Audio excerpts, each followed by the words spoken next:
Hey everybody, welcome back to another episode of the Bowhunter Chronicles podcast brought to you by Tacticam. Tacticam is by far the easiest way to begin filming your hunts. Whether it's the 4K 5.0 or the budget-friendly solo, Tacticam has something for everyone. Check them out at tacticam.com. This year we're also working with Spartan Forge. Spartan Forge is machine learning for the deer woods. Basically, Spartan Forge takes collared deer studies, insurance car deer accident information, social media geolocations, and it couples that with weather, moon phase, and rut activity to tell you when or when not to be in the woods. This currently has an online interface at spartanforge.ai, but the app is currently being built and set to launch late summer. Once the app goes live, you can expect there to be a price increase, but if you use code BOWHUNTER, you can save 25%, and that will stick with you as long as you use the Spartan Forge services. So head on over to spartanforge.ai and get your free 14-day trial.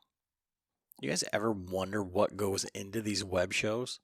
It seems like you have the same big name shows on YouTube, and then other hunting content has a handful of views.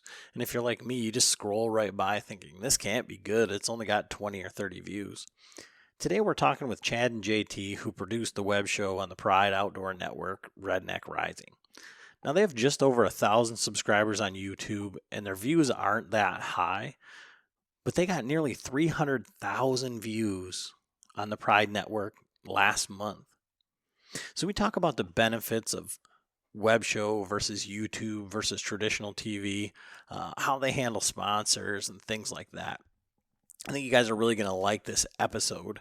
But first, I got to say congratulations to a number of our Patreons. Jerry, Adam, Naomi, our only female Patreon, Isaac, Tim, 2 of his boys shot turkeys. I'm not sure that Tim's killed one yet. And then Tom, he killed one. He doubled up with his son. So there's guys out there killing turkeys, supporting the show. Maybe you're not having the greatest luck in the turkey woods, and you're thinking, how can I help my luck? Well, you could choose to support our show via Patreon, just like these fine folks. And you can check that out on patreon.com/Bowhunter Chronicles podcast, or you just go to bowhunterchroniclespodcast.com and click on the Patreon link. Patreon is just a crowdfunding for creators. And basically what that does for us is that allows us to get more equipment, to travel around, all the things, all the hosting fees, all the equipment. This podcast was done via Zoom, pays for, the premium Zoom so we can do more than 40 minutes, etc. But we also give back. So this quarter, we're giving away from Tacticam. Tacticam's giving a fisheye package, and the boys are going to be heading over this weekend to do some walleye fishing, going to be utilizing the Tacticam fisheyes. Waterproof, they can be submersible. They've got a loop mode, 1080. They work with the remotes. I mean, these are just really great cameras, and Tacticam's given us a package to give to you guys. We have purchased and are anxiously awaiting the arrival of one of Dan's new beast stands. So we're going to have one of the new hunting beast stands to give away. Basemap, we work with Basemap. They give away one of their 1-year subscription packages. We've got a code. You can use code Chronicles and save 20%. It makes it $2 a month for the entire country, for everything they have to offer. They've got lakes, they've got rivers. Over the summer, people are going to be doing a lot of fishing. Tons and tons of layers. But Basemap gives away a swag pack as well as one of their pro packs. Spartan Forge is giving away a year subscription to Spartan Forge. You can check them out at spartanforge.ai. And then Zingers, the Zinger fletchings, 3D printed, pliable, compression fit fletchings. They're giving away a set of those as well. So if you guys want to get in on that, also shirts, we've got 2 new patrons, Kyle out of Indiana, and then Ryan from Missouri. I'm going to get those shirts in the mail actually today. So basically my workflow is get the podcast produced, then ship out all the stuff. And that's what I'm going to be doing. But again, if you guys want to be involved in that, if you want that extra luck, you think it's going to help you kill a turkey, go to patreon.com/Bowhunter Chronicles podcast. sign up and help support the show. We really do appreciate it. Just want to thank everybody. I know you guys are going to enjoy this episode. Thanks for listening. Hey everybody, Adam and John back with another episode of the Bowhunter Chronicles podcast. And tonight we have video. This is going to be a Zoom podcast, so you guys can check this out on YouTube. We have JT and Chad from Redneck Rising, and we're going to talk a little bit about, we think of, I guess, we've always thought of hunting shows as being, on TV, like kind of like the Outdoor Channel, Sportsman's Channel. But now we're getting into more things with like web shows and things like that. Like our friends, Time's Up, they're on Carbon. There's even some podcasts like Working Class Bowhunter, they're on Carbon. The Time's Up guys, they do their podcast episodes on Carbon as well as things. But there's other options like that. And so Redneck Rising is kind of one of those. JT's one of our Patreons, and I met or got connected with him through another one of our Patreons, but a guy I went to pharmacy school with Kyle, and they competed together in like the train to hunt events and stuff like that. And then, he's been filming and following along, and I've been following along with the Redneck Rising show and everything. And so we brought him on here to talk. So how are you guys doing this evening? Doing good. Yeah, doing great. Thanks. So, as we always start off, what is your guys' hunting history? And I guess first of all, where are you guys located, and how did you guys connect with this whole, team of Redneck Rising? Go ahead, JT. So I'm pretty centrally located in New York, down towards the Pennsylvania border, though. I've been hunting for 8 years. Not a strong history. My family hunted, but I never really got into it till I moved out east. I'm originally from the West Coast up in Northern California.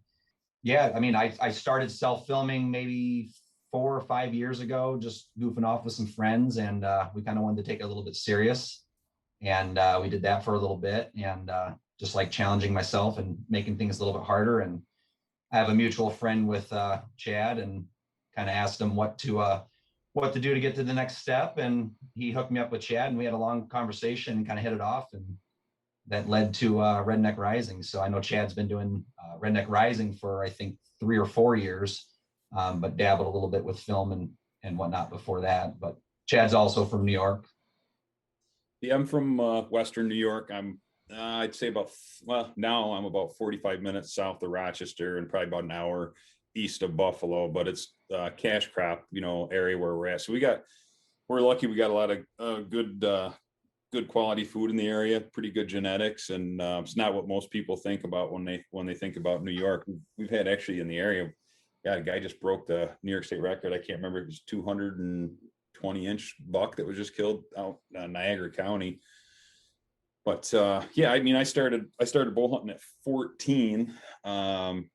And to answer your question, to get into filming, I basically started working on my own bows. I think it was 1994, 1995, because I started shooting pretty competitive in the local 3D tournaments, and ended up starting an archery shop in 2008. I'm a full-time deputy sheriff with the Livingston County Sheriff's Office, and met Clede Spooner, who's on Strut Buck, and he knew that I was doing a little bit of filming.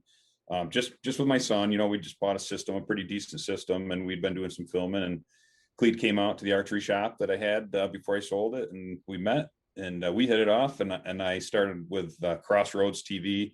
We did that for about a year and a half, and dynamics are tough, man. I think JT and I got a pretty good thing going right now. Clede's a great friend still, but it was some of the other ends of the team kind of fell apart, and so.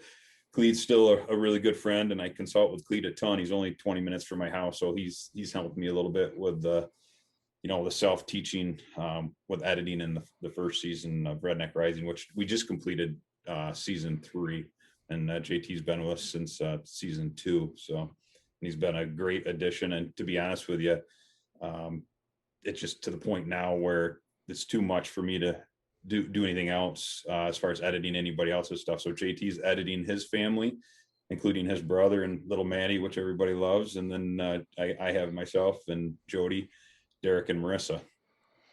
Okay. And so one of the reasons that I wanted to talk to you guys, and I always look at everything from like the listener's perspective, like whether it's like, finding a buck bed or, learning more about what to look for in the field, or like from this perspective is like, I feel like everybody says, oh yeah, they see this stuff on YouTube, they see stuff on TV, and they're like, I don't care for the stuff on TV. I want to do, me and my buddies.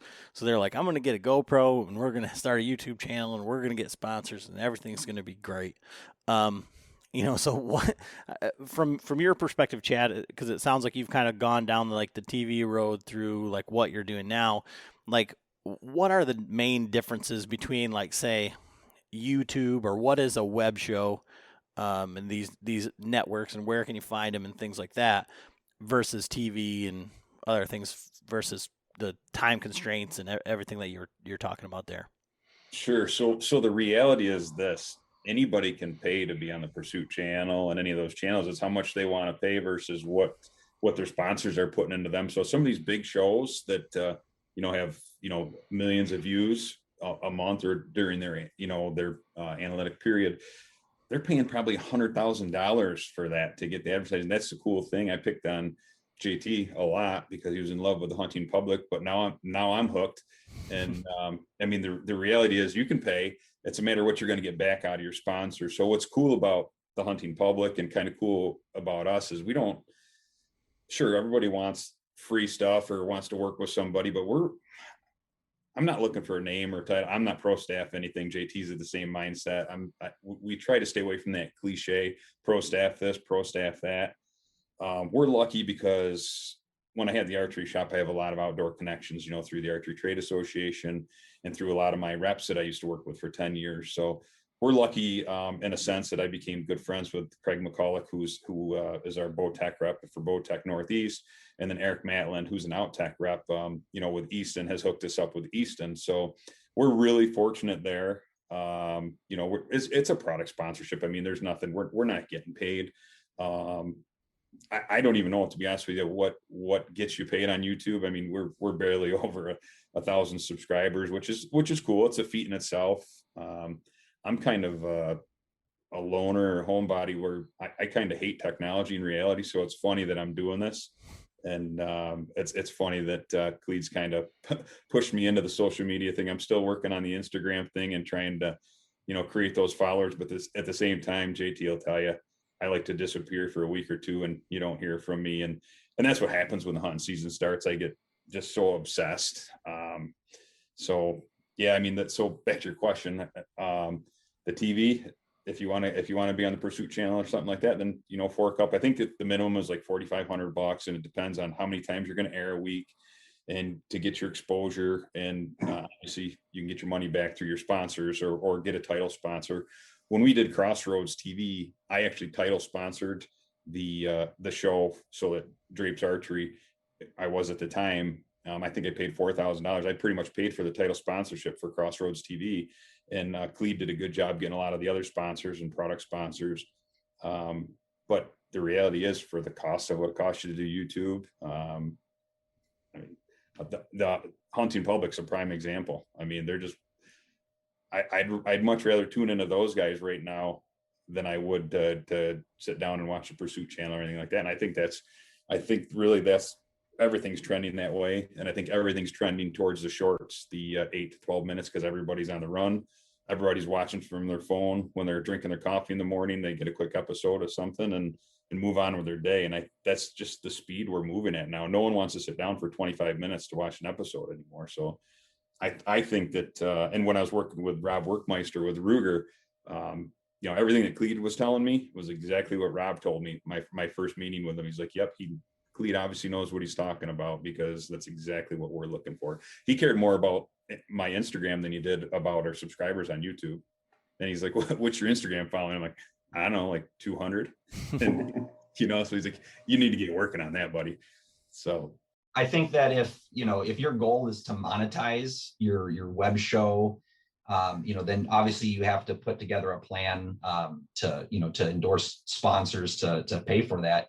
If your goal is to have a web show and to not monetize it, then you kind of have free range to be on whatever network or channel that you choose to do.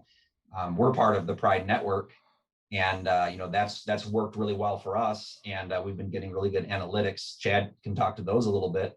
But we've been utilizing that, and any sponsors that we do have, having those numbers has definitely helped us have that conversation and put together a business deal. But for the most part, it's do you want to try and monetize your show, or do you not want to try and monetize your show? I think the vast majority go down the avenue of like a YouTube, or maybe they'll pay a little bit into like a Pride Network, but for the most part, it's just that free network, like a YouTube channel. So that Pride Network, that's kind of one of the other questions that I had right in there is like Pride, Carbon, Go Wild, Valor Outdoor, like all these different like streaming services, all right? And I think the idea behind it, like on some level, is you only have so much. You've got all the free reign in the world on YouTube until YouTube says, well, we can't do hunting stuff anymore, or like the hunting public is going to where they have to black out or go black and white on some of their things where they've got blood, because that's what's getting them pulled down or getting those shadow banned or whatever. That's really happening right now? Yes. Oh, real. And so like, that's the whole thing with Joe Rogan podcasts, and he says, well, as soon as YouTube says that, they're taking down some of his stuff because he might say something, or they might have had a song on there. Well, that's taking away, 1 million views, which is, for him, like, $1,000, a couple $1,000, whatever. So if that were to go away, if you couldn't put it on YouTube anymore, then where are you going to view this? Where are we going to find it? How are you going to upload it? So what are these like streaming services for like the outdoor channels type stuff, like Pride, for example? So the Pride Outdoor Network, it's fairly cheap. I want to say, I think we pay maybe $150, and they'll air as many episodes as you want to put on there. And we're getting, I mean, I think it's a really good bang for the buck. We're getting probably right now, I know the last 2 months, I would say, I shared them with JT there, I think we're getting like 290,000 views a month. Yeah. Which is really cool. Considering Pride Outdoor Network's pretty small. Last year, I actually, I don't even know if I told JT this, I got everything set up to put our stuff on Amazon. And the only thing that held me back, and maybe things have changed, was that I had to take care of, and I think YouTube does it automatically now, is a closed captioning. Like Amazon made it mandatory that you had to do closed captioning on your stuff. And that's kind of where I stopped, because I had everything all set up and ready to go. And I just kind of let that go wayside. So I should probably, JT's way more computer savvy than me. Maybe he can look into that for me. So with your guys' channel and stuff, what all is it just deer hunting, or do you guys do any fishing or anything like that? So we don't fish. I fish. I got a buddy that's a really good bass fisherman, and he's taken me out a few times. He hammers them. He's actually a local radio guy, but JT and I are actually getting set up. We're actually going to do our first hunt this year to get together. We bow hunted last year together, did a little bit of public land hunting deer, but he's been doing some scouting. I've been doing some scouting. He's going to come up here first couple of days, and I got a couple of good spots where we've got, both spots are actually private, but then they're right next to public. So if we don't get a crack at something on the private, we'll go to the public. So we turkey hunt. I've been to Big Boom's Northern Maine Adventures quite a few times for bear hunting. Boom passed away this year, so I'm not quite sure where that's going to go. I burned up so much vacation time that I actually don't have time to go to travel this year on a trip. So I've been to Newfoundland, where we shot a black bear, and I shot a bull moose, and Norm, who does Uncle Norm's Outdoors now, he shot a black bear and a cow. So we do a little bit of everything. I'm 3 years from retirement, so man, I can't wait to disappear. Just I've never been out Midwest, man. It's the dream of mine. But I want to do it DIY, and I want to do it with someone that kind of knows what they're doing and kind of learn from someone that knows what they're doing. I really, my experiences outside of boomers with outfitters, Con River was really nice too, but I've had some pretty bad experiences with some outfitters that it's just not necessarily a fit for my personality a lot of times. So, but yeah, JT and I are going to smash a couple turkeys in the face this coming weekend here. Yeah. If only it was that easy. But so I want to go back to that. So what was the numbers that you said you were getting as far as like views on the Pride Network, and what is that compared to like your YouTube?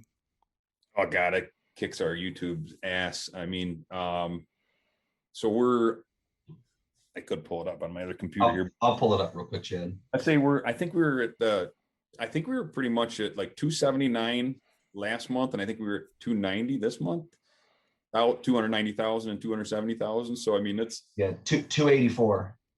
284 this month. Yep. Well, that's incredible because, like I said, when I don't think of those as like, I guess I just watch everything on YouTube. Like, so I see like all the big stuff. Like when I was watching like the Time's Up stuff on carbon, everything is sponsored by Chevy and this and that. And there's these really big, and I guess I just don't ever think of it like those streaming services as like a viable channel. But I think maybe guys that like don't have cable and are still into that. So when we talk to Caleb from Redneck Tech Podcast, he says that he does not like the hunting public or the YouTube stuff at all because it's not polished enough for him. And so maybe there's guys that just watch on those streaming services, or there's a show like yours that they follow along with every week, every episode. But I just think that's incredible. I mean, that's an exorbitant amount of views.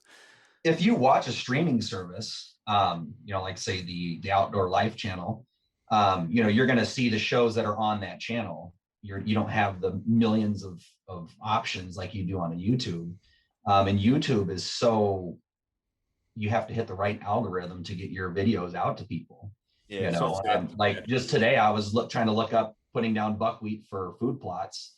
And the only videos that come up are from Whitetail Habitat Solutions, because those are the ones that everybody's clicking on, and he's the one that's paying for the advertisements.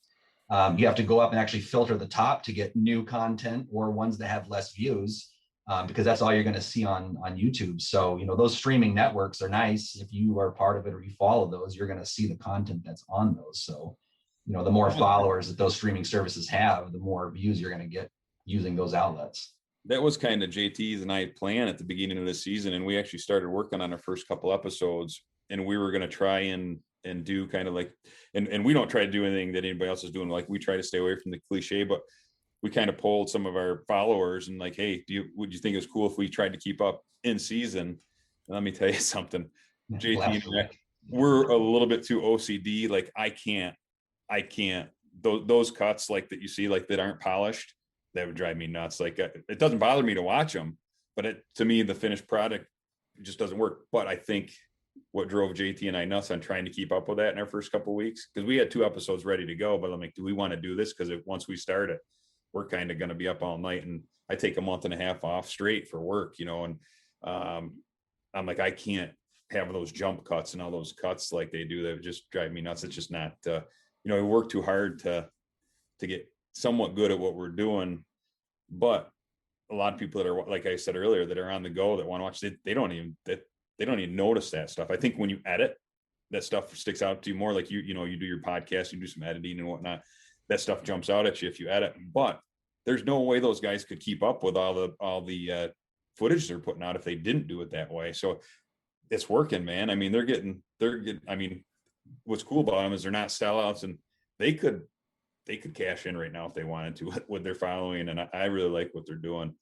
I just think, JT's not quite as good looking as Sweaty Teddy, so we got to work on it. Well, I think that they've got like such a big team, and they've got it built. I mean, the way that they operate is so smart. They may be 3-4 days behind, but they've got 2 guys hunting and 2 guys editing, and then they just rotate through. That they've got enough guys to do that. So when it's like John and I, and then 2 60-70-year-old men, like they're not doing any editing or any, Right. They're like, the reality is it's what they do. I mean, when I get home from work, I got diapers to change and forts to build with my daughter. And, and then at night when everybody's in bed, I can get an hour or 2 on doing some editing, and then it's back to work the next day. It just doesn't, as good as it sounds, it's not practical to do that, in the common world. Like those guys, I would love to be able to travel around, and like the turkey tour to me seems like the most amazing thing ever, to have that time and that experience. And then just to be, back at camp doing the editing and stuff like that, like that's the icing on the cake, because you put in all that work and have the ability to turn in editing your hunts into a film it's very rewarding. And so, those guys are definitely, living a lot of people's dreams, but it's just not practical to be able to do that for your common hunting show. It's not possible. I think with wife and kids, though, you'd never be able to do what they're doing. You know what I mean? And that's just, I think I'll be able to get away with a little bit once I'm retired. But man, like JT said, that they're killing it, man. They're doing it right. They're living the life that probably most of us would want to. And if JT didn't wear diapers, he'd go hunting a lot more. But you can only wear those Depends so long. Hey, that's what keeps me in the woods longer, Chad. That's my advantage. John? No, that was the reason why I asked the question about what else, if you guys fished or hunted other, species. How many episodes do you guys put out to get the 280,000? Well, the cool thing with the Pride Outdoor Network, and I think that's what really helps, because our first year, I think we hit 200,000 a couple times on some of our episodes. I'd have to go back and look at the analytics, but all your previous seasons. So they let me load season 1 and 2 my first year. So okay. That helps you grow. So if someone, binge watches, and you get that when all of us are just burned out in that winter time, and you can sit on your ass and munch and drink and watch, binge watch. I think that's what helps you get your views. But now we're season 3. So I don't know. I think JT, we're probably 12 or 13 episodes our first season, probably right around the same. And I think what are we at, like 15 this year? Yeah, I think 15 or 16. I think we got like 40 episodes, somewhere in that mid 40s, pushing 50 maybe. Yeah. But I mean, the cool thing is, like I said, I watched one of my first season's episodes, and I literally looked at that and I was like, man, that's kind of bad. But I was learning every single episode. I had no clue what I was doing. I'd get out a Final Cut, and I was Larry. What was the guy's name? Larry Jordan, right? That I told you, JT. Yeah, Larry Jordan. Yeah. Larry Jordan was a good one. That he had a lot of good webisode stuff that I could tap into, and then like, oh, that's how you do that. And there's a couple things that JT showed me when he was here, and there's a bunch of stuff that I showed JT for shortcuts. How's that new hard drive working for you? A little faster? I haven't even put it in yet. That'll be the turkey footage. So you must be the Adam to John there. John gets all my hand-me-down stuff, so I just bring him over stuff and I say, here, use this, here, try this, do this. And it's, Chad's been great. So for that, we'll get into that kind of like the episodic stuff. But what do you think, like for regular guys? I mean, that sounds like pretty wild. Like if you, like, because I know a lot of guys that film, but they don't ever do anything with it because they're like, I don't know, like what to do or how to, where would I do this? So it sounds like for $150, you could put it up on a platform where you're going to get seen by a lot of different things. And if you had a bunch of content, what are the barriers of entry, or like what you talk about, like at the beginning and watching your stuff and saying, oh man, that's terrible or whatever. Like, what are the barriers of entry for like doing what you guys are doing? One of the things you said too, that absolutely fits me to a T. The first couple hunts that I filmed when it was just my son and I was like, I got in front of the camera, and you just like now, like you get used to, I'm sure when you first started your podcast, you were a little nerved up. So you could tell you were nervous in front of the camera, even though you weren't going to do anything with it. And then you get a couple kills on film and you're like, well, what do I do with it now? And, you're almost kind of like, when I look back at our first season, you're kind of nervous that you don't want to look like a fool, get tongue tied and everything else. But that's a cool thing. Once you realize that you're going to edit it yourself, you can kind of make yourself look like you somewhat know what you're doing. But I think the biggest thing that helped me was the fact that being a cop, a couple of years of getting on the stand and testifying and asshole lawyers beating you up and trying to make you look like the bad guy, you start to public speak there. I've been a canine handler since 2003. So all the public canine demonstrations from, it could be 10 kids to a couple hundred at a fair or something like that. So then you kind of get used to talking in front of people, and they throw you in front of the news camera and they make you do something where you don't get a chance to edit. Whatever you say or you screw up, you're kind of screwed. So that kind of helped me get over that barrier of being nervous and just putting it out there. Now I don't really care. Like you see me doing stupid shit on camera, making stupid faces, and my daughter farting, and she was really happy with that one. But to your question, as far as equipment, no one's really, most of the stuff that they're putting out, you're not going to get 4K anyway. Like everything, like YouTube and everything else, whether you're shooting in 4K, 5K, or whatever, they're not putting it out at the 4K level. So you don't have to buy a 4K camera, but I think to start, what was the NX80? 2300. 2300. I mean, I got into it. You don't have to get a wireless mic. You could run with just your shotgun mic. So I mean, you could realistically get into it for about $3,000 and really have a nice setup. If you got one GoPro, a shotgun mic, and that, if you're self filming, you don't need a wireless mic. You don't have to have one. That's another $600, $700, $800 depending on what you get there. So for $3,000 and a couple of decent SD cards, and that's another beautiful thing. The first year that I did it with Derek and we were using just some micro. They were little cassettes, like VHS type micro ones that you'd have to put in an adapter to watch it back on your camera. So, but there's a lot of 4K cameras that are out there that, I think Panasonic and them put out, but I think that's what the hunting public runs with, mostly NX80s. They're pretty rugged. That would be my recommendation. I would say if you're going to get into this, buy a 4K camera, do it right the first time, at least invest in a camera that's going to get you there, because eventually everything's going to be there at 4K. I wouldn't recommend, you can do it, but I wouldn't recommend just going to Walmart and buying a 4K camcorder. I think you want a professional grade, whether it's a Sony or a Canon, but you don't have to spend a fortune to get into it. Yeah, and I think the biggest thing with that is obviously, your equipment needs to match what your desired outcome is going to be. If you're going to get into this and say, hey, I'm going to have a show on the Outdoor Network, then you can't go to Walmart and get a camera, a cheap camera, right? Your equipment has to match what your desired outcome is. But just to get into it, the biggest thing is, it's a learning curve. So you can start off with a GoPro and a cheap handy cam. That's what I started off with it. My footage was pretty terrible, but I still had fun doing it. And a year later, I took it, to the next step. And then I remember when I called Chad, Chad's like, one of the first questions he asked me is, what's your camera gear? And I was like, well, I'm in the market right now, just getting rid of some stuff. And he's like, oh, I'll recommend this camera to you. And I remember looking it up and going in the house and telling my wife, like, hey, I got to get this camera. And she's like, oh, okay. And I'm like, it's $2,300. And she was like, absolutely not, I already ordered it, honey. Yeah. Yep. Yeah. Don't check our Amazon account. All right. But, I was willing to make that step because, again, that desired outcome is I wanted to be part of a more, legit show. And, I knew that Redneck Rising was going to be that avenue for me. It was my opportunity to do it. So, it's a learning curve for sure. That's one of the biggest things. You gotta, you're not going to jump right into it and have, the hunting public on your first season. Those guys had been in the filming industry for years. They worked with Midwest Whitetail and other shows before that. So, you go back and watch some of their old stuff before I even knew who the hunting public was.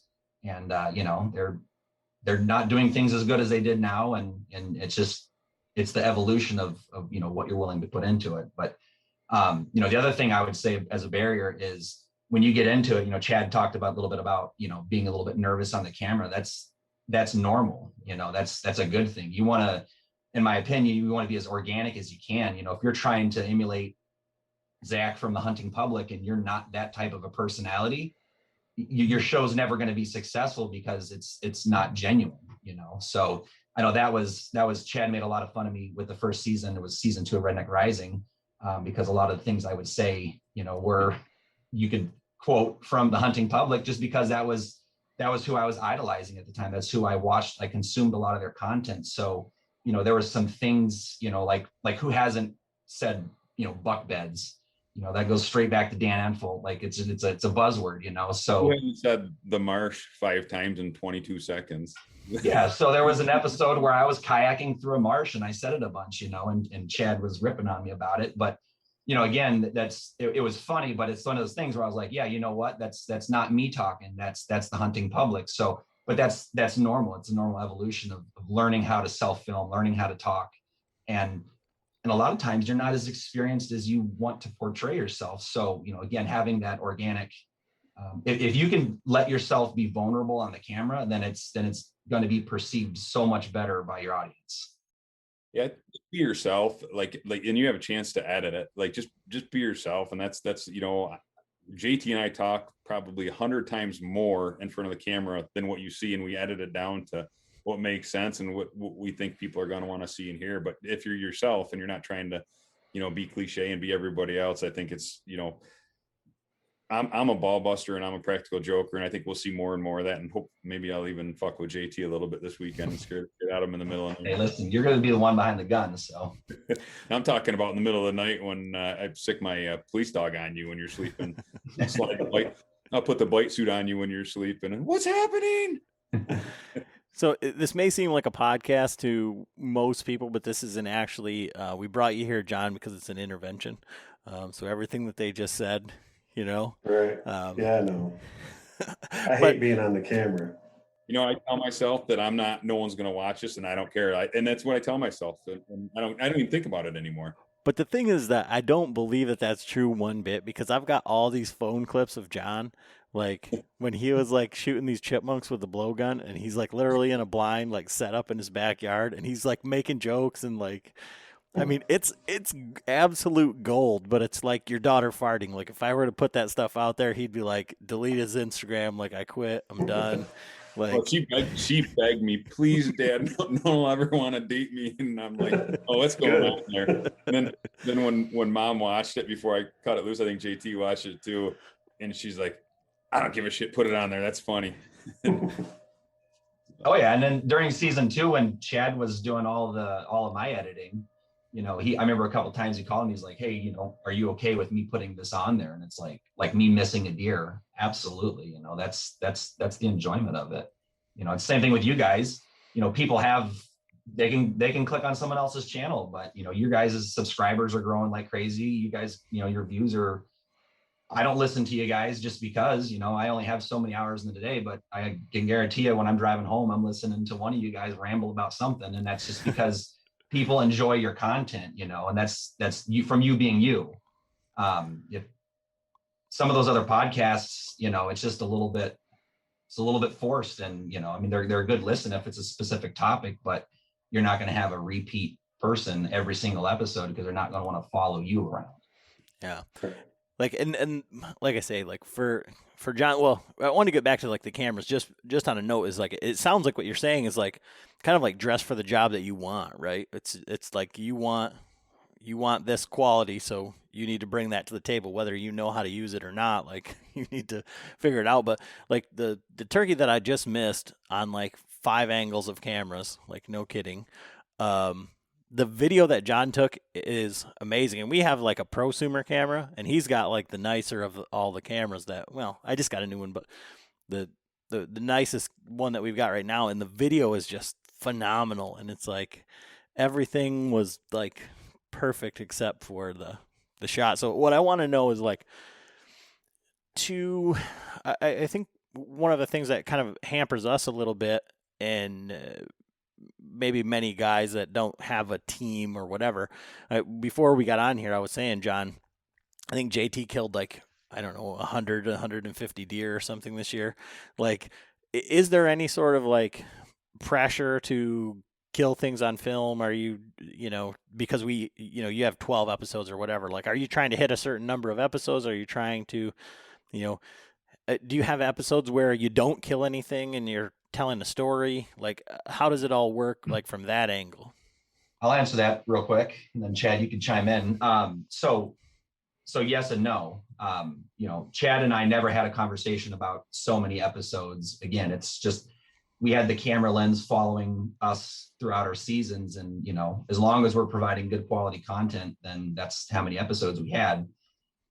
Season 2, my first season with Redneck Rising, I had a lot of pressure. I haven't really talked to Chad about this, so it was a little bit the first time he's hearing about it, but there was a lot of pressure on me to, because I hadn't done it on that level yet. And I wanted to, not only impress Chad, but I wanted to be able to provide good quality content. So he would have me around for season 3 and beyond. So yeah, there was a lot of pressure for me to not only film the deer, to get them on camera, but to get on good deer too. So, and that was all self-filming. I didn't have anybody with me. So anybody that's ever self-filmed, I mean, you guys can contest to this. It's not easy.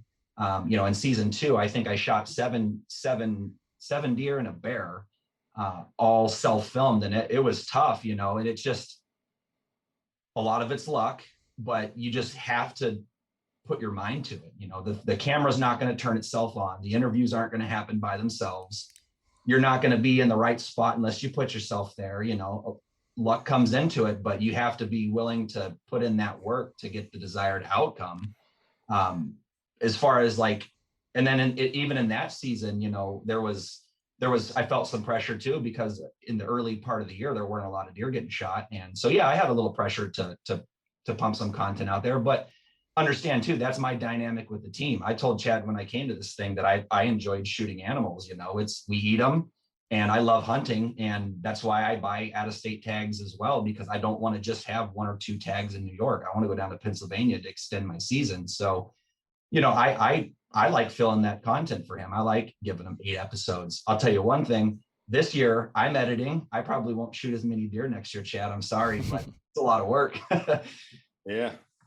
And to your question to me, so this year started off, I bought this property in 2016. It's 47 acres, and JT can tell you, I've put a ton of work into it. I'm definitely obsessed with food plots, to the point actually where there's a lot of years that I don't turkey hunt because I'm so obsessed with what I want to get done here with the structure. And I had a deer that made a jump from about 128 inches, and I had the sheds, and the guy that ended up killing him just below my property line, he jumped to 174. He gained 50 inches. Or almost 50 inches. And the guy didn't believe me until I gave him the sheds, and I gave the guy the sheds that killed him. But so that was my target buck. I had probably 12 cameras on my 47 acres, and I knew the deer didn't show up till late season last year. And once doe started coming to heat, and then when all the food came off the cash crops, I had 12 acres of food here. So he got killed week 2 of bow season here. And I'm like, shit, there goes my target buck. So then I moved to another property that I had a good, I think that one ended up scoring in the 160s, and that one got killed like the day after I started hunting the other property. I'm like, well, shit. And then I just said, well, I don't have any target bucks now. So when the girls had time to hunt, I was filming them anyway. So I'd get done with work at 2:30 and scoot out to the woods. And I think October 26th, my vacation started. So I started filming the girls. And at that point, I really didn't care if I killed anything. If I could get it done, no one wants to watch old ugly dudes shoot shit. They want to see pretty young girls and girls shoot stuff. So, there's no doubt about that. You post a picture of the girls on Instagram, and you get twice the likes of if you post JT or me on there. But anyway, so I dedicated myself to them killing something, and there's no doubt when they were screwing up, I started to, talking to JT at night. And I'm like, I can't do this anymore, man. I got to go out and kill something. I got to start hunting. And fuck it, I'm going to shoot a 140. And he's like, just do it, man. And then Marissa would say, hey, Dad, I took the next 2 days off. Okay, I'm filming you, morning and night. So, which I'd rather let the girls kill something. And then, Derek came home for 2 weeks and he just 6 years of pharmacy school. So he came home for 2 weeks. So then it was 2 weeks of filming him. And when I finally got a chance bow season was over, when I finally really decided to, I had a couple, I think maybe a week, JT, probably in bow season. Yeah. Where I started self-filming. And that's why I said, you know what, at this point, I'm going to sit in the saddle. I killed that first doe that I ever killed in the tree saddle. Ton of fun. Really enjoyed it. And then I'm like, I'm going to stick it out. Usually I shoot quite a few doe, but I'm like, you know what? I didn't even care. It was kind of a public piece where I shot that buck. It was heavily hunted by a lot of people can hunt that. And I pretty much told myself, I actually told the viewers on camera, I'm like, if it's 2.5 years old and it comes anywhere near me with a bow, and it's probably in trouble. I can't remember the last time that I said I was going to shoot a 2-year-old, but he ended up being a 3-year-old. But next year is a whole new ball game for me. I like JT's and Cleta both convinced me, like, brother, I love the part that you're a family guy and you're doing everything, but you're also trying to put together a YouTube show, and you're beating yourself up. You're too hard on yourself. You can't be in 2 places at once. I can't be behind the bow and behind the camera. And so like we said earlier, the girls are going to learn to film. They're going to learn to work together. Dad's going to do a little bit of solo filming. Maybe some JT and I are hoping to get out of state, possibly go to Oklahoma. Sure. I'm probably like an hour and a half, 2 hours from the PA border. JT, you're what, about 10, 20 minutes? Yeah, 20 minutes. So it's a little more convenient, but I think him and I are going to do a little bit more of that public land getting out. And we kind of tested the water last year and went to a public park and did some hunting. And I think I'm just excited about changing it. I'm lowering my standards. I don't even care. There's kind of the local pressure that I can't believe you shot that buck. I get that. I kind of get that buck shamed if I shoot a deer under 140. And honestly, I don't give a shit anymore. I had a lot of fun shooting that buck that I shot last year with the bow and the tree saddle. And I'm just gonna get back to having fun, man. Lower the pressure. Season 2, we bounced around a little bit more in the season. Like it'd be Chad doing a hunt, and then it might go to his daughter and she shot a deer or something like that. This year, it seemed that the dynamic of how the videos flowed, it was a little bit more like each episode was, a kill, or more specifically that hunt. A little bit, follow the season around, but the first 2 seasons were definitely a little bit more bouncing around, kind of following the season, where this season was more specific to the actual hunts.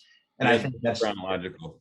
And that's just because I was editing and Chad was editing, and when you do it that way and you're 2 hours apart, I can't go up and get Chad's footage from October 15th to put in my, buck kill on October 16th. Like it just didn't make sense. So in the number of episodes, you asked the question, how many episodes? I think 8 is a pretty good number around there, but it all depends on the size of your team. If you're creating a web show and you got 1 or 2 people to try and push yourself to get episodes that you don't have the content for, just isn't the right fit. It's whatever number matches the content that you can put out for your audience. The biggest thing is keeping them engaged in your video and keeping them wanting to watch the next one and the next one. So that could be 4 to 16. It just kind of depends on the way that your footage is flowing. But and then the other thing is obviously the amount of time that you have in a video. You don't want a 40. I mean, you can if the footage, but most people aren't going to sit there for a 30 or a 40-minute episode. I know this season we had more episodes go longer, just because we were trying to tell the whole story. But trying to keep them shorter and more relevant can definitely give you more episodes. Like Heartland Bow Hunters is a good example. It's a hunting show that I watched that Chad put me on because they produce real good content. But some of their videos are 4 and 5 minutes long. They're real shorts, but they produce a ton of content. But you're hungry. You want to keep watching their footage because it's so short. It keeps your attention. If they had that many videos and they were longer, I know like some of the hunting public ones, they can get a little bit long, but they have a good storyline. You want to watch them. But I know sometimes when you click on it, it's 32 minutes long. And they don't shoot anything. Yeah, exactly. It's just, you want to follow them because I've probably watched 1,000 hunting public videos, but there's definitely some that I skip through. But if you can keep people entertained. Yeah, I scrub through a lot of when they're sitting around camp cooking or whatever. Ain't nobody got time for that. Let's get to the killing or move on. Or 10 minutes of Jake's whispering.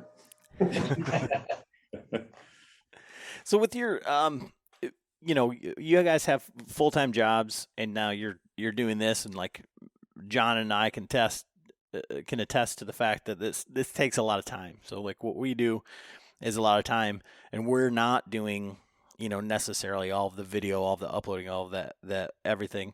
Now you guys have your family involved. How has that changed like the dynamic of like how it's viewed, how your time is viewed? Like, you might not get it might not be a free pass for $2,300 for a camera, but you might say, yeah, well, if you're taking your daughter, then go. Or if I get to go hunting, you're going to film me, I'm shooting, then yeah, let's do it. Like, how is the family dynamic in there? Because I think that's really good. I've got other questions on that, but I'd like to hear like this side of it just first.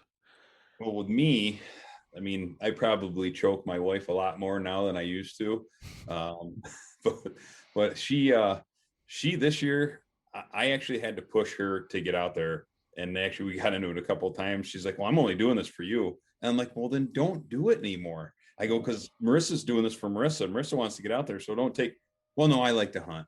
I want to do it. Well, don't try and guilt trip me, you know. So she doesn't give me any grief about any of the gear I buy or any camera equipment I buy or any stuff I buy.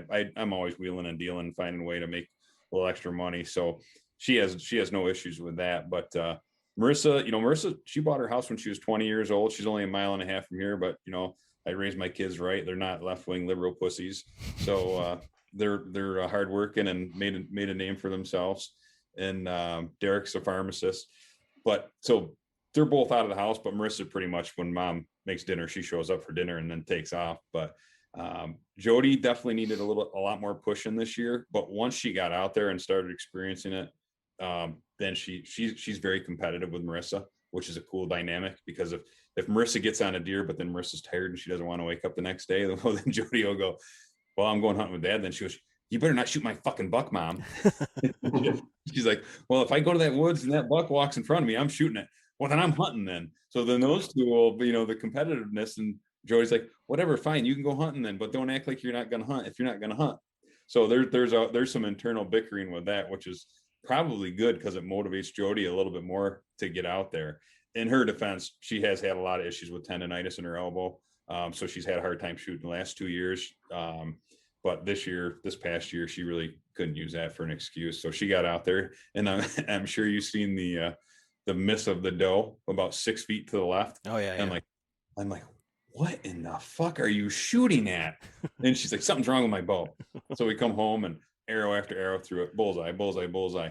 Yeah, but the arrow's flying funny. I'm like, yeah, okay. Well, there's 30-mile-an-hour winds out here in the open. So I think what she did was she didn't put she's got a drop way, and she cocked the ripcord, and I think she had it between the shelf and the rest. And I think that's what happened, because we couldn't replicate it, and there was nothing wrong with her bow. Derek, he lives 2.5 hours away. So, you know, I miss him.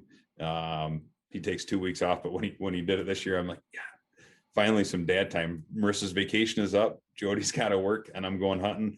And then Jody said, hey, Derek's coming home. He's gonna be home for the next 2 weeks. He wants you to take him hunting. But I enjoy that. Like, it's not a burden, but when you're trying to produce as much footage as you can, and you want to show you're worth something as far as being able to kill something, and you don't really get a chance to shine or get out there and do it, there's some frustration. And especially when all three of them screwed up twice. Maybe I should shame Marissa and put that video together where she shot the wrong deer. And she walked over to it, and she goes, that's not the fucking deer I shot. And I'm not putting my tag on that. And I go, Marissa, you're going to say a little prayer and give thanks for that, because you just took that animal's life. And I says, so you're going to give thanks. And I says, you're putting your tag on that deer, and you're done. And I'm going hunting tonight. So JT is lucky. Maddie lives for this stuff, and there's no way Tammy is ever going to hunt. I tried to talk her into it. Where were you coming home from? Oh, you're coming home from your father's funeral, right? We were talking, and and Tammy's like, I just can't do it. Yeah, I'm lucky because my wife's very supportive, but she's the furthest thing from supportive of hunting. She's not a fan, so she likes to eat venison. That's primarily what we eat from a protein standpoint, but she couldn't hurt a fly. Are you saying she's a liberal? She's a school teacher. But no, so she's super supportive. That's the only reason I can do, be in the woods as much as I am. Usually by November, I'm getting kind of the talk a little bit, but she's cool. She knows I'm passionate about it. She knows that, I enjoy filming and all that kind of stuff. So look at all the money you're making doing it. I mean, listen, it's paid for a lot. But no, like I have 2 little kids. Madison just turned 6. She loves to hunt. She's been, I was working on a turkey video from last year that we'll be putting out here shortly. And it was the first turkey that her and I got to shoot together. And I was listening to one of the interviews in it, and, talking about how she's been turkey hunting me for 3 years. She's been turkey hunting with me since she was 2.5 years old. Which is pretty cool. So she's hooked. So we shot a turkey together. We shot a deer together.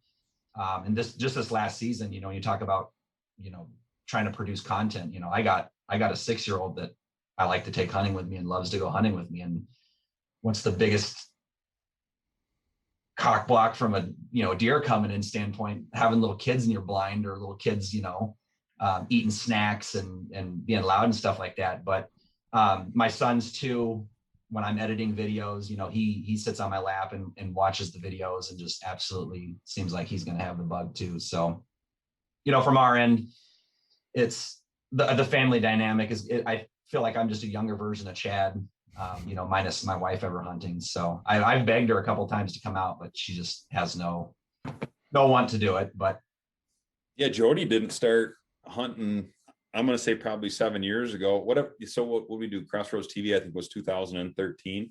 So Jody did some 3D shooting with me when I had the archery shop. She got into shooting bows, but she's like, I could never shoot an animal. I could never kill anything. And Derek got his first girlfriend when I was doing Crossroads TV. We were supposed to be a team cameraman. Well, he kind of disappeared on me. So Jody said, well, I'll film you. I can't kill anything. But so I taught her how to film, and she came out and filmed me. And she's like, I think I can do this. And Jody's a good shot. I mean, females generally are. She can shoot a bow. And she's like, I think I can do this. So the following year, she went out, part of Crossroads TV, and she smoked, I think she put like a 37-yard shot on a good 2-year-old buck with a bow. And then Marissa being competitive. If mom's doing it, I got to do it. So they both only started hunting like 7 years ago. Derek's been doing it since probably before I should say so, that he shot his first deer. New York's kind of got it backwards, but he may have harvested his first deer long before he was supposed to. Oh, Madison will be on that level. Trust me. Won't be on film, right? Yeah. That's one thing too, that like, obviously Chad has, his family that can film him and vice versa.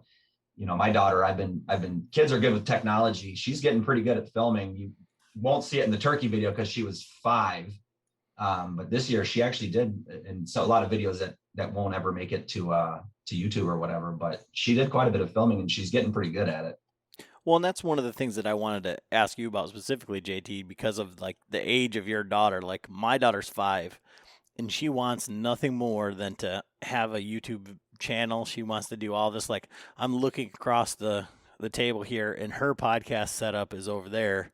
And so like I'll be down here editing or whatever. And she's like on her computer, which doesn't work and it's not plugged in. And she's doing a full blown interview of someone that's not there. So I don't know if like she's got like those first stages of schizophrenia or what, but she's like legitimately like completely into it, and like we're in the blind.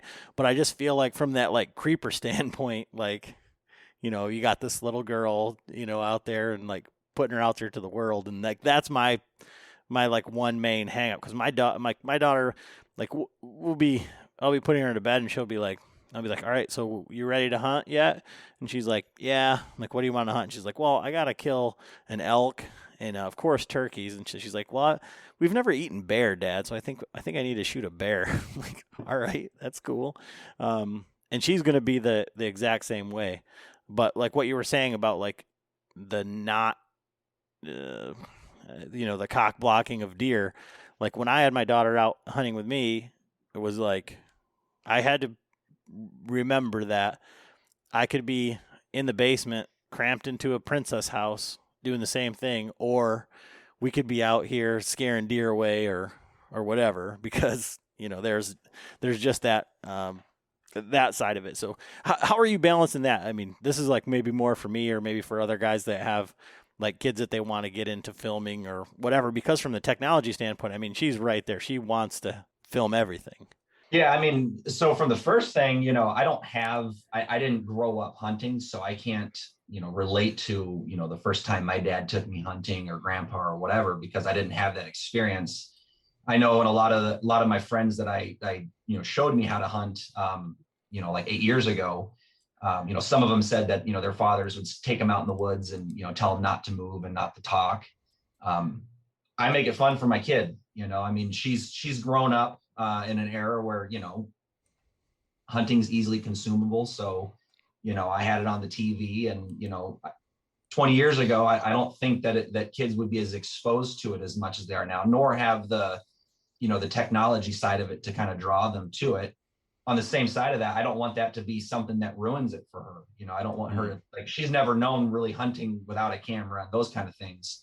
But I'm always, working on trying to teach her that craft, not with the camera, but the actual hunting, through those experiences. But, as far as having like a social media account, or you said like, yours is trying to have her own YouTube channel and stuff like that. I know my daughter is just, YouTube was a bad thing. She's hooked on it. She has her shows that she likes to watch and that kind of stuff. And, she has asked a couple times, about, hey, you got the cameras and stuff. Can we make me a YouTube channel? And, I tend to try and not answer that question directly, just get around it. But I don't care if, like I've had some people say before, like, oh, I know Trophy Line because, Chad and I we're partnering up with Trophy Line, and Trophy Line ran an ad, and one of the pictures was my daughter on it. And I had a couple buddies, kind of disagree with that. And, personally, I had a conversation with my wife and asked her, I was like, hey, do you care if Madison is on Chad and I's show? And she's like, no, I think it's cool,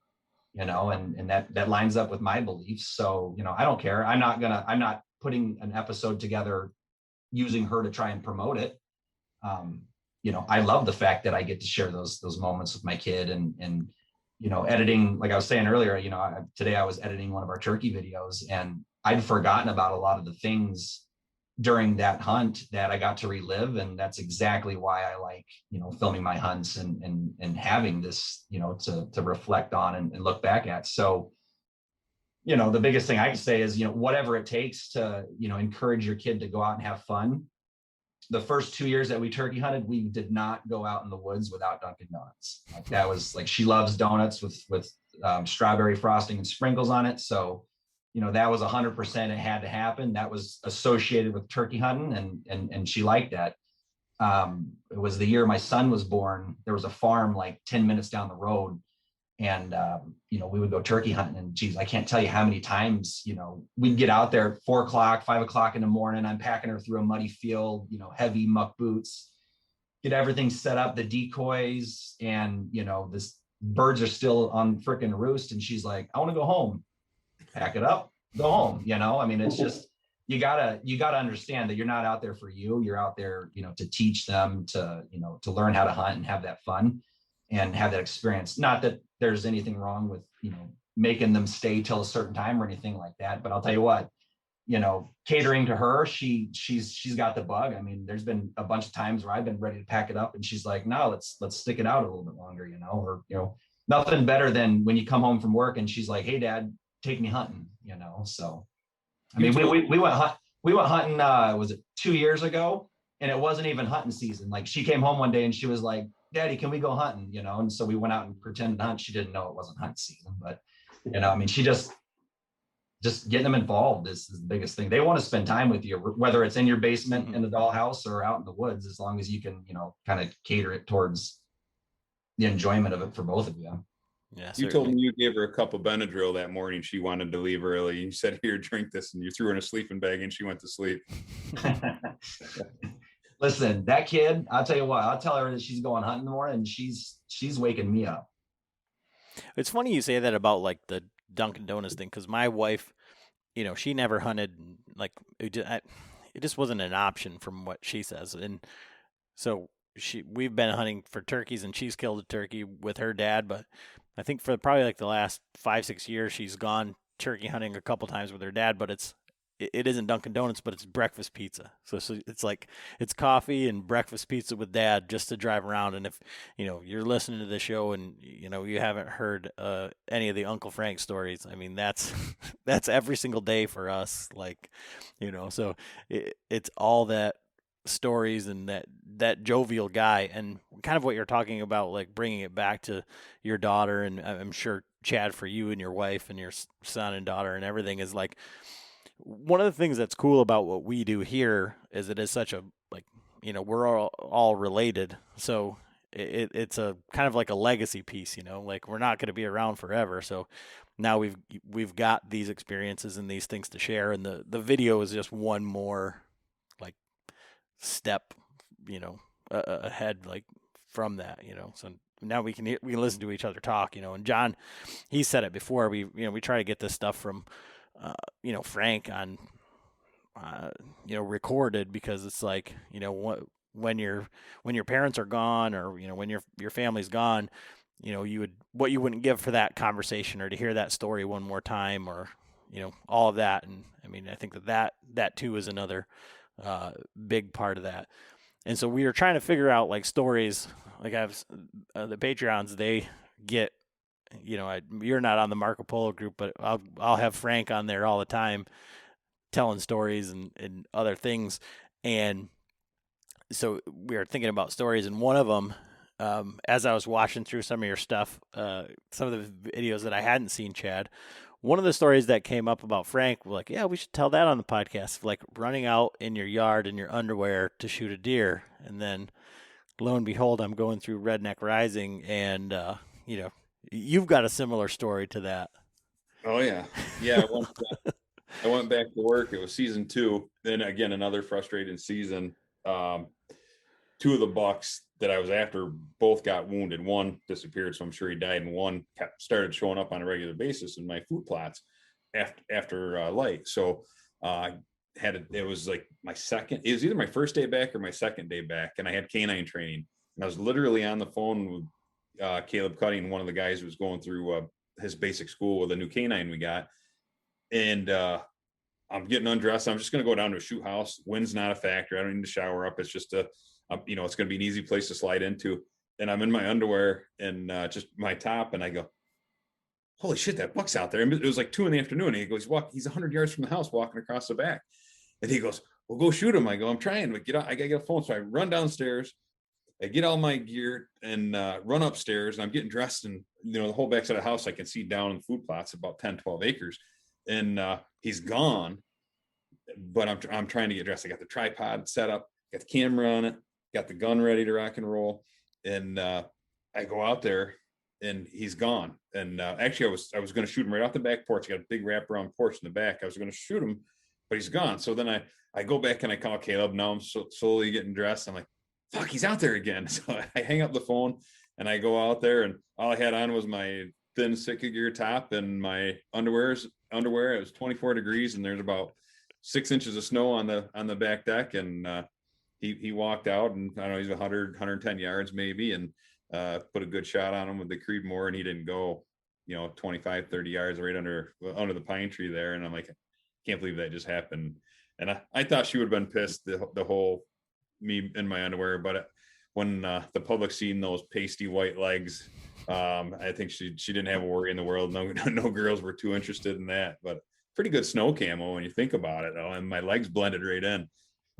So with that, and like a couple things came to mind. Like one is like what on a network TV show or something like that, like how would that have went over with and how did that go over with your sponsors, with Ruger and whatever? And then 2, like the forethought to like set up the tripod and not put on pants. Like it's like one or the other. Like what are we? It was one of those seasons, brother, where I'm like, this deer has got to die. Shrinkage or dead deer. So I'm like, I'm going with a dead deer. So it worked out. But no, Ruger thought it was pretty funny. Rob Workmeister and the 2 ladies above him, every time I do a release, I would send it to them, and then I would send the follow-up analytics when the Pride Outdoor Network kicked us back the analytics at the end of the month. And no, they loved it. They actually were going to do a social media blast on theirs, which I think instantly went out to like 60,000 emails, with a link on there. So no, they thought it was pretty funny. And then of course everybody tags me in that one picture of the dude running out there in his underwear, so I still get tagged on that from time to time. Look familiar, Draper? And so JT, do you have a memorable video, even like a blooper that didn't make it, or something like that? Maybe you're just up in the saddle without your pants on because it was too hot. He's got a special thong saddle. It's just got one strap. It rides right up his ass crack. He loves that thing. Yeah, it's good. That one's good for climbing the trees with the rope. No, I don't have any. I'll leave that one alone. I'll put my pants on when I'm hunting, but I do have one funny story that happened this season. I took my daughter down to the blind, and I had put in a food plot like right down the road from my house, and the blind's in a hedgerow, maybe 100 yards off the road. And I left my phone in the truck, And, again, the truck's parked right at the road. So, big moment for a 6-year-old, right? Leave her in the blind all by herself. So I told her, hey, be quiet. I'm just going to go out to my truck real quick and get because it was snowy on the ground. So I'm going to go out the truck, get the camera. I come back and she's in the blind. So I've taught her how to pee out in the woods. So I open up the blind door and I just see 2 white little butt cheeks, and she's in there and she had an accident. She went to go pee, and, long boots and multiple layers on. So we had to run back up to the house real quick. But yeah, that was a funny one. I did capture all that on film, but no, that will not be on the show. The GoPro was running in the blind when I left. It was pretty funny, actually. Did you play it back for her? No, I don't actually. It was funny though. Yeah, I've had that similar situation with my daughter and peeing outside and with layers, but oddly enough, this coming up weekend, like Frank and his son and everybody, they go over to Lake Erie and do some walleye fishing. And last year, his son, we had all the cameras going on the boat, went to pee out of the boat and all the layers and everything, and got a little bit twisted up and peed all over himself, and turned around and you can see him look down and be like, oh, what the fuck? And it's like there's no hiding it, and there's multiple cameras on the boat filming fishing, all the angles. So it happens to the best of us. We almost had a no shit moment down in Oklahoma. My brother and I were crossing a creek that was flooded down there, and we almost lost his truck. That was an interesting. That was on one of the episodes this season, and it was a little deeper than we both thought. We were gonna hunt on the other side, but we decided just to turn around and get back across. Jody's gonna kill me for this one, but maybe she won't listen. So she says, it's not fair. You get to pee out of the tree, and I gotta go so bad. You keep peeing, and I gotta go. So I'm like, I'll go pee then. And she's like, I can't pee from the tree stand. I'm like, I'll hold your harness. I said, drop your drawers. You're not going to fall, because she's still afraid of heights. I said, and go. So sure enough, she starts to go, and I said, you're peeing on the hunter safety rope that runs away. Don't pee on this. And then she starts laughing, and I'm talking, you don't think that there's pressure. She starts laughing, and then it's just spraying everywhere. Oh, man. We can't stop laughing. She goes, you better not be filming this. I'm like, you peed on every freaking stick on the way down in the tree. You peed on the rope. They said, Madison's peed on me like 3 times doing that. Oh yeah, she got to laugh, and every time she giggled, it would just shoot out further and further. So that's a reminder not to listen to this. We'll make sure to tag her and your daughter. So, so what would you guys? Just kind of wrap up and kind of come full circle. Like, what advice would you guys have to people that are starting out? Chad, we talked to a lot of guys that are on different levels of this, but I mean, even for John he's just a little bit older than I am. You guys are probably similar in age. Like, the amount of technology, the way that it's changed so much, and like, JT and myself talking about our daughters, that like my daughter can run a GoPro and she's on her phone, on the tablet, she can do everything. So she can elk call better than you too. She can. She can probably shoot. She can probably hit a turkey at 6 yards too if she wanted to. But from that, I think everybody now, kind of with the advent of cell phones and video, you can take a 4K video on your phone, just like that. So for guys that were starting out, like, what advice would you have for people, that really wanted to take it seriously, but not necessarily want to pay $100,000 to be on TV? Well, the one thing too to consider, like, people that are like at the level of JT and I are, and I think we're still at the beginner level. I mean, I don't, I'm not proud to say that we're still learning, and I think our stuff's going to get better as we go. But there is not a person that's ever asked me, whether it's through messaging or whatever. Most people that are in this industry that are at our level, I know that some of the people are maybe up there, might be a little snooty or too big to help someone out.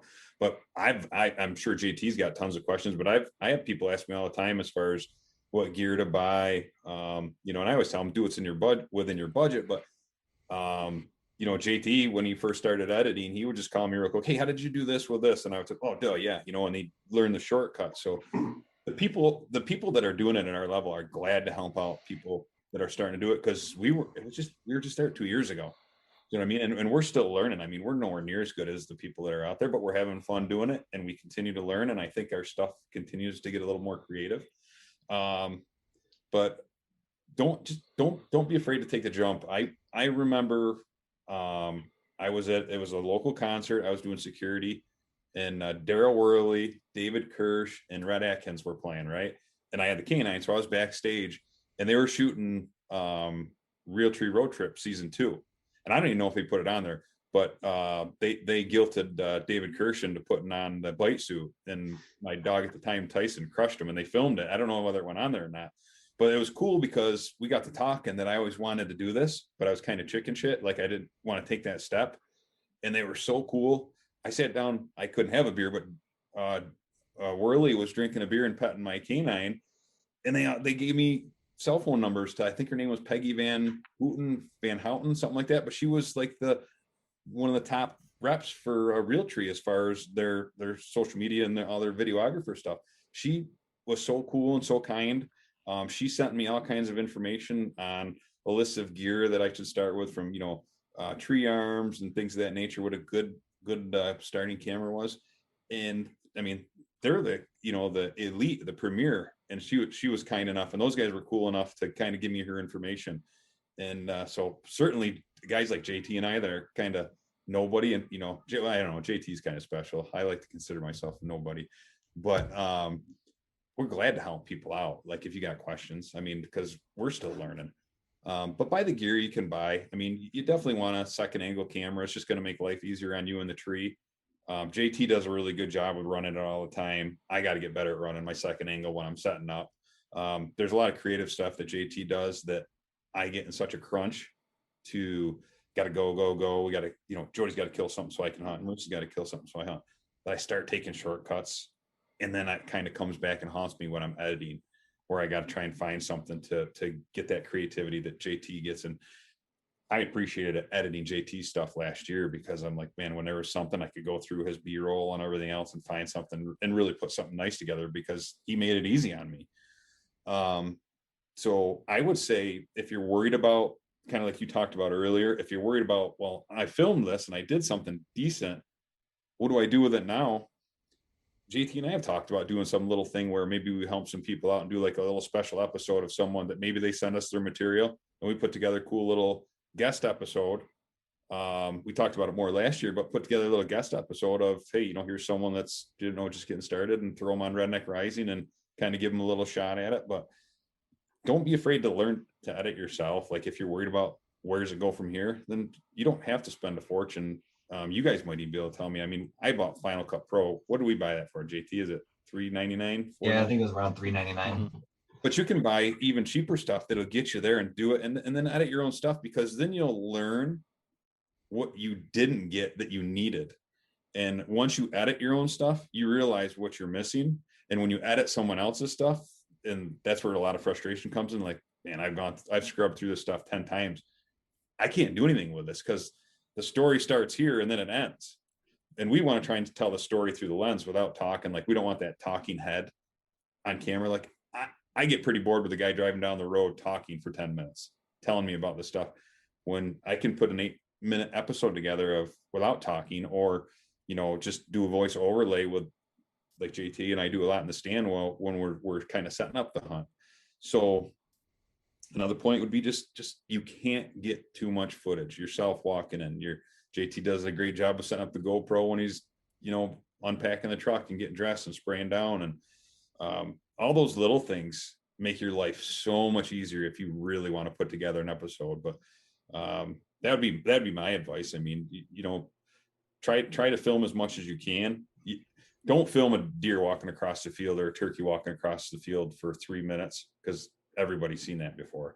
No one wants to watch a turkey walk across the field for a minute and a half. Do a quick little cut of it. I mean, you could film it, but certainly no one wants to see that when you edit it. You bore them out of their mind. So that would be, another thing. Get the footage, but you also got to remember, you got to save your battery, and you got to save your file on your card and have enough room.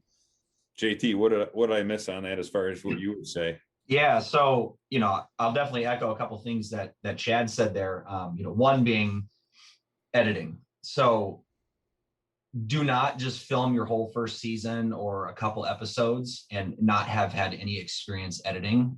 If you're going to get into this, what I would say is, pick a couple projects that you want to work on. Maybe it's scouting, tuning your bow, whatever, and piece together a small video on it. Even if you don't plan on, publishing it, just so you can see, camera angles and, second shots.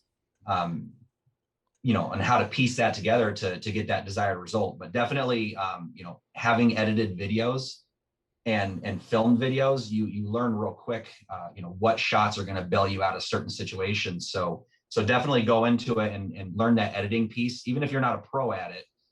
Just learn to edit a little bit before you jump into filming a season, whether it be turkey, deer, whatever, because it'll help you tremendously in the field with what angles and what content to shoot with your camera. Chad has a show, and I joined it 2 seasons in, whereas I came in as a filmer that's going to film my hunts. So I had a little bit different perspective on it. But really, what's helped me is a script, not in the way of like keeping it not organic, but watch a show that you like what they're doing, right? You don't have to follow suit with their show. You don't have to copy their show, but like if you see a camera angle that just like, wow, that's badass, take a note on that, and next time, whether it's a note on your iPhone or whatever.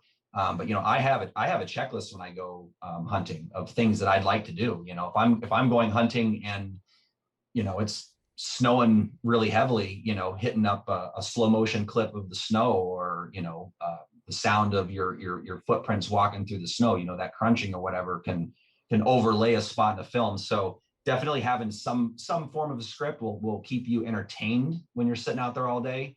And because say you're sitting in a tree stand for 7 hours and nothing's going on, 2 hours into it, you've already filmed the trees moving around a little bit. You've already filmed 32 different birds fly by and 16 different squirrels. So if you could look in there and be like, oh yeah, I wanted to get a clip of, say my bow riser with the sun coming through it. You know what I mean? You saw that on a TV show or whatever, practice that shot. You might not nail it the first couple times, but then, looking through your video, you learn how to get those better shots. So definitely a script is good. From a show standpoint, the biggest thing that I'd say is stay consistent.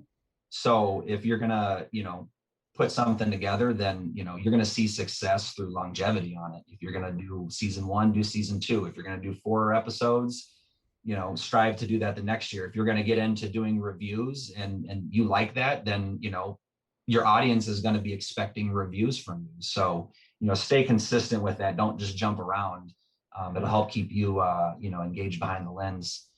And then the biggest thing, Chad talked about, talking to people, having a mentor has been something that's really helped me along this journey. And that's been, Chad, Cleve, I've met through Chad, and he's been a great mentor to me. If I ever have a technical question with camera gear, Cleve's a go-to, but Chad probably doesn't realize as much, but I asked Chad a lot of questions about hunting, because I've never had a strong hunting mentor. And obviously, through our connection, it translates to film. But having a strong mentor through whether it be hunting or editing or filming, and then the last thing I would say is don't get distracted by trying to have a sponsor. Don't get distracted. Don't sell yourself short by, I don't want to use the term selling out, but by getting distracted by the wrong things. If you want to film and put together a show, you got to put together a product that a sponsor would want to be a part of. So don't get caught up in trying to jump to the first quick thing. I'll use like an example, like a scent, right? Like a buck lure or something like that. Those are I would think are pretty easily obtainable sponsors. Don't get caught up in to try and go for those. Instead, just film your show.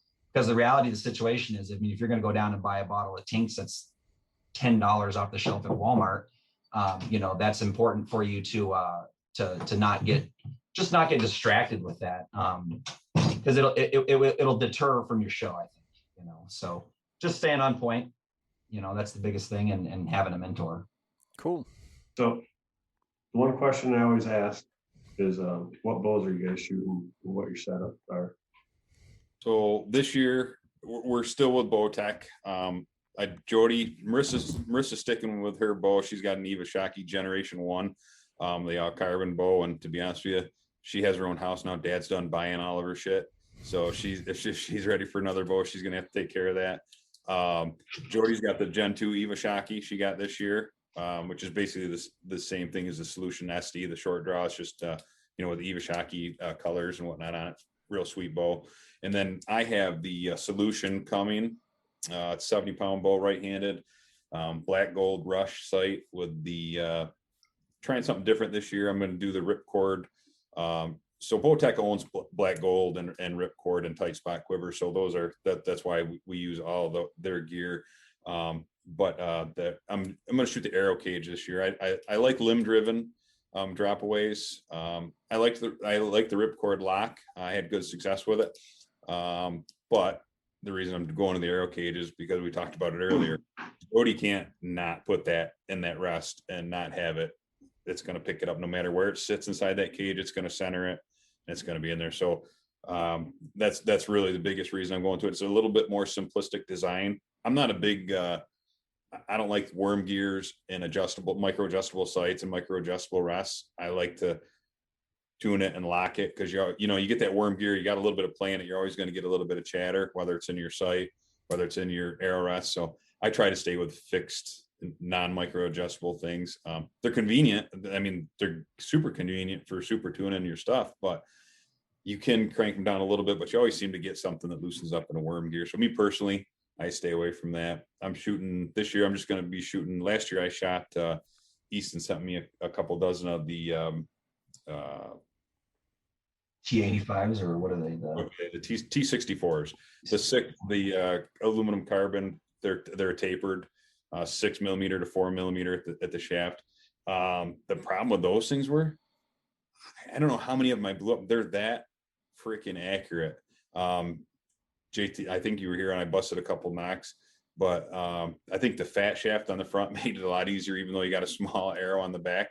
So I was blowing the knocks up on them, and I was getting everything just separating the carbon and the aluminum in the back, and I just didn't want to risk shooting. So I got some of those left, but they hooked me up with some all carbon access. I'm going back to just the pro grade all carbon access. And I know I told JT, because I'm sure you guys see, he shoots a full metal jacket and seems to always have a pretty good bend in his arrow when he blows through them. I'm like, man, I've cleaned up those axes for years and refleshed them and shot another deer. So I think he's gonna do it, but I'll let him tell you about his setup and what he's gonna do.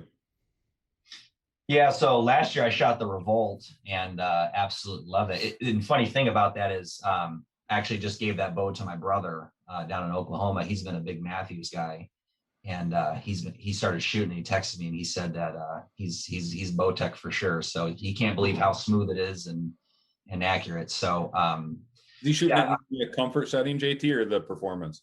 What's that? Do you know if he's shooting it comfort setting or performance? Performance. He's shooting it just how I gave it to him. Yep. We actually have the same draw length and everything, so it's kind of nice. But no, this year I'll be shooting the Solution. Just waiting for those to come in. Like Chad said, the FMJs, full metal jackets.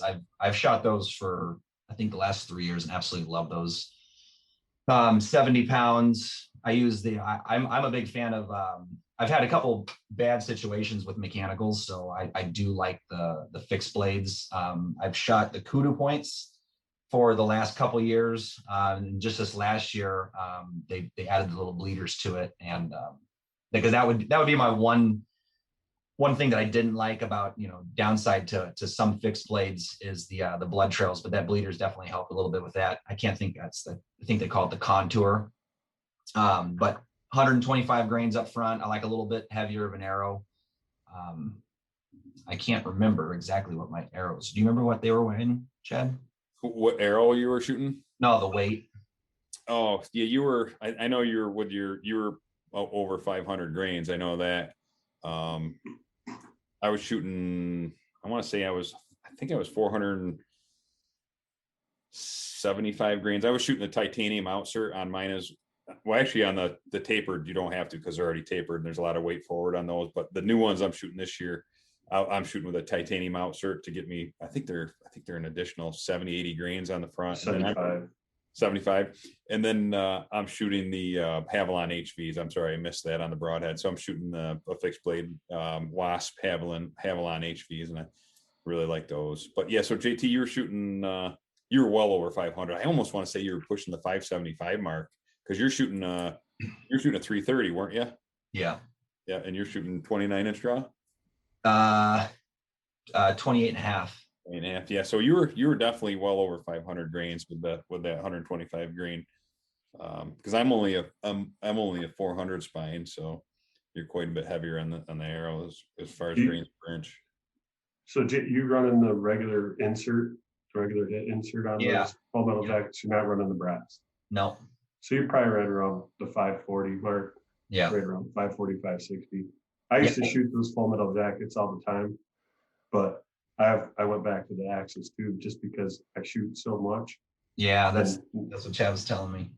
Yeah, you end up getting them bent. And you either break them or you don't. That's the thing with the Al Carbon. Those axes are crazy rugged. Oh yeah. And JT, I mean, you're shooting, rib cage shots and you're still coming up. I mean, I think it's because when you're hitting the ground, you're getting a bend in them, and you can't bend carbon. It doesn't stay bent. You either break it or you don't. Right. And especially now that when you throw that weight forward, you throw a titanium outsert on the front of it, the half outs, and I love that setup. But those T64s were, man, they shot good. But who the hell's? Thank God they gave them to me. They're $299 a dozen. Right. And it's just not for the practical hunter, but they shoot. I mean, it's crazy how well they shot.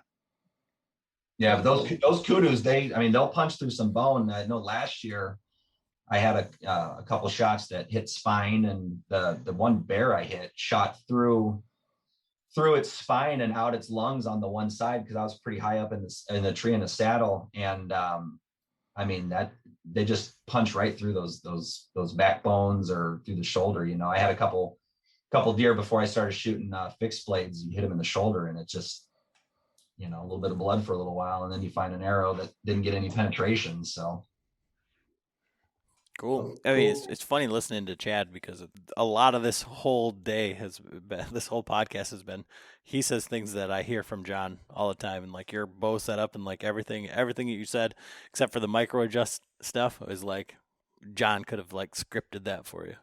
So it's yeah, I'm a little OCD when it comes to noise on a bow, and I mean you can get most of that out of there, but like I said, it's something that I owned an archery shop for 10 years, so someone would come in with their bow and what's making noise. Well, it's the worm gear. If you want a micro adjustable, you got to crank that down. Once you get it adjusted, and you can lock it down. But a lot of times they do start to when you're shooting them, they'll chatter loose a little bit. You got to crank them back down again. You can, you can definitely get rid of it. It's just a matter of maintenance and staying on top of it so it doesn't loosen up on you. But I mean, your adjustment's not going to move, but that worm gear, that little washer that they have to have a little bit of play in order to work. And it's just an beast to have that mechanical piece on there. Yes. And the last 2 years, I was shooting Hoyt, and then last year I went to the PSC, and then right now I've got the Revolt X sitting with my name on it up at the pro shop because that thing just shot lights out.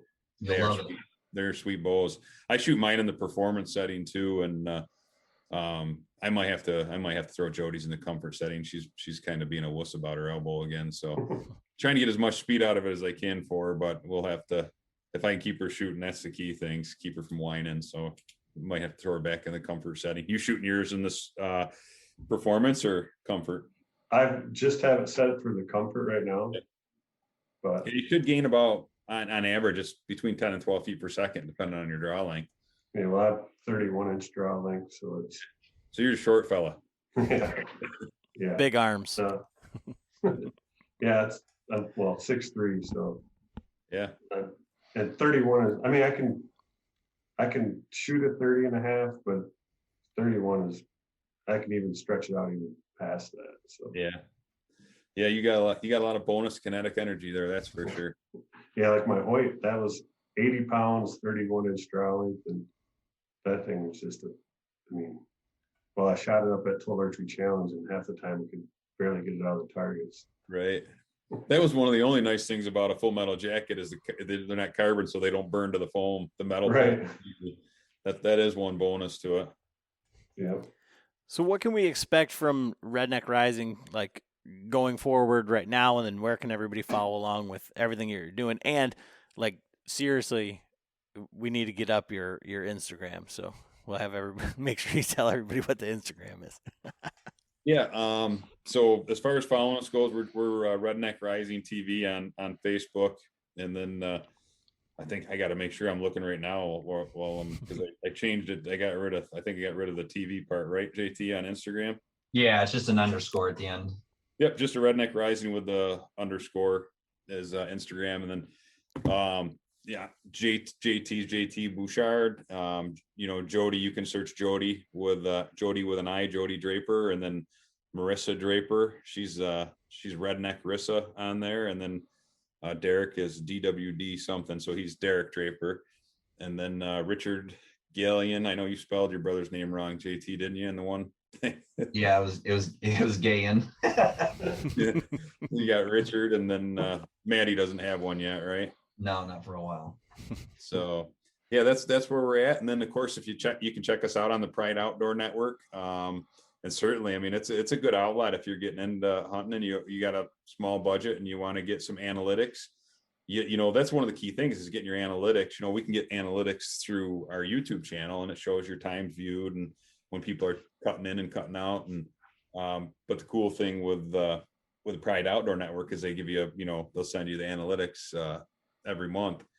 So for $150, you air all your episodes for a year, and you can't beat it. He's actually building your own Roku channels now too, if you want, for I think like $500, I think it is. So, but then you've got your own channel on Roku as well, or any of those like Fire Stick type things. But yeah, Redneck Rising next year though. I think you're going to see a lot more of me as long as I listen to JT and Cleet and go hunt and stop worrying about the girls and make them go figure it out themselves and stop guilting myself. And but I think they're right. I think it's going to add to the team dynamic. I think it'll be fun to watch the girls get some shit done on their own. I usually slaughter a ton of doe, but that the last couple of years has kind of gone wayside because I'm filming them. So I don't know, maybe JT and I will put a little competition together, and if I can get away from the girls, we'll see how many freezer queens we can do or something. I don't know. And then a lot of editing. Yeah, towards the end of the editing, JT and I are both like, screw it, throw both those kills in the same episode, and like let's get it done with. We were starting to get warm weather. We both wanted to get into the food plots, and so he's like, I might not even do my muzzleloader kill, and I'm like, no, I'll do it, and you were having trouble finding the footage, but yeah, I think you're going to see JT and I do a little bit more hunting together. I think we're going to do some public land hunting, a little bit more over the shoulder stuff. You're going to see the girls hunting together, and then definitely I think a lot more saddle hunting for me. I really, like I said, I really enjoyed that. Trophy Line's got some ridiculously good products coming out this year, the platforms, EDP, and some of the other stuff. So I've been bow hunting for 35 years, and it really, really changed things. Not that, like I said, not that I don't have fun, but it was something completely new. It was a new challenge. I was bound and determined to kill a buck with the bow, and it almost took all of gun season before I did it. But I think you're gonna see more of that, and I think I think it's gonna be fun. I think you're gonna watch the girls. You'll see the true dynamic with those two, because Marissa can be pretty nasty with her mom, so it'll be pretty funny to watch those two bicker in the tree. If you think Jody and I were bad, get ready. Awesome. Well, I appreciate you guys coming on and taking the time out of your work and everything else you have going on. So I really appreciate it. This is fun. This is it's pretty cool. Going back to your earlier stuff, like being nervous about doing this stuff, it's funny. After you do this for a little bit, you're not nervous about it at all. It's kind of just second nature. So you got to get that guy there that's sitting next to you or wherever he's at and get him to loosen up in front of the camera. maybe we'll get you guys out here in New York and do a hunt together and have some fun. Go slaughter some does. That'd be cool. I'm in. We just need to make sure that John's the one doing all the talking. So Yeah. I'll be behind the camera. All right, guys. Me being the shooter. All right. Thanks, guys. Thank you.